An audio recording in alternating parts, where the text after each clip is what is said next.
எனக்கு தெரிஞ்ச கணவன் மனைவியினுடைய வாழ்க்கையெல்லாம் நம்ம ரொம்ப ஜோக்காக தானே பேசுகிறோம்.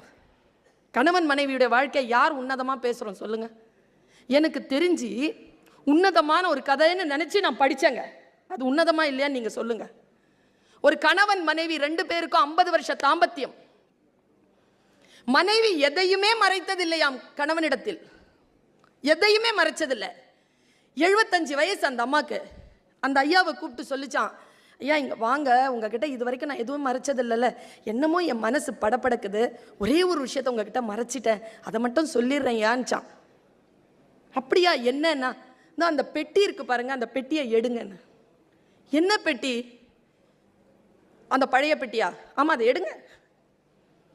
இது என்ன பெட்டி தெரியுமா? தெரியும். நீ கல்யாணமான புதுசில் உன் பாட்டி கொடுத்தான்னு எடுத்துட்டு வந்து வச்சு அந்த பெட்டி தானே? ஆமாம். நான் ஒரு வார்த்தை சொன்னேன், இதில் என்ன இருக்குன்னு என் வாழ்க்கை முழுக்க நீங்கள் கேட்கக்கூடாது, இதில் என்ன இருக்குன்னு கேட்டிங்கன்னா நான் செத்துருவேன்னு சொன்னேன். ஆமாம் சொன்னேன். நான் கேட்டதில்லையே. அதுக்கு ரொம்ப நன்றி. நீங்கள் அதை திறந்து பார்த்ததே இல்லை இந்த 50 வருஷத்தில். எனக்கு தெரியும், நான் குறி வச்சிருப்பேன் அதில். நீங்கள் திறந்ததே கிடையாது. அது இன்னைக்கு அந்த உண்மையை சொல்லிடுறேன். ஐயா சொல்லு, அதை தரங்களேன். திறந்தா குட்டியா 2 பொம்மை இருக்குதுங்க. 2 பொம்மை. அந்த ஆள் கேட்டாராம், என்னம்மா இது பொம்மை? இல்லை, என் அம்மாம்மா கல்யாணமான அன்னைக்கு சாயந்தரம் உங்கள் வீட்டுக்கு வந்தேனா, அந்த டைமில் இந்த பெட்டியை கொடுத்து சொல்லிச்சு, வாழ்க்கையின் வெற்றியின் ரகசியம்.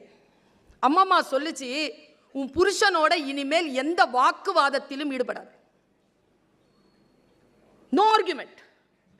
ஆர்குமெண்ட் பண்ணலன்னா கோவம் வருமே. கோவம் வந்தால் நான் உனக்கு ஒரு பொம்மை செய்ய கற்றுக் கொடுக்குறேன், அது செஞ்சிரு, வேகமாக கோபம் தணிஞ்சிரும். நான் அப்படி செஞ்ச பொம்மை தாங்க அது. அப்படியாடா? 50 வருஷ வாழ்க்கையில் 2 பொம்மையா? இதே மாதிரி அவன் அந்த ஆளும் கைத்தட்டி சிரித்தான்.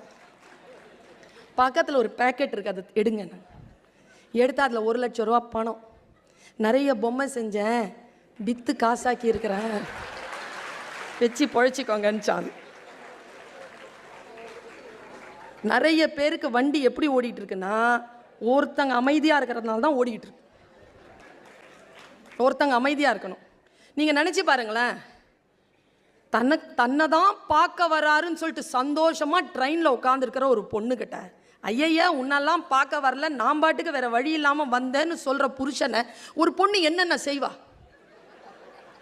அப்போ செய்ய மாட்டா, 60 வருஷம் கழித்து செய்வா.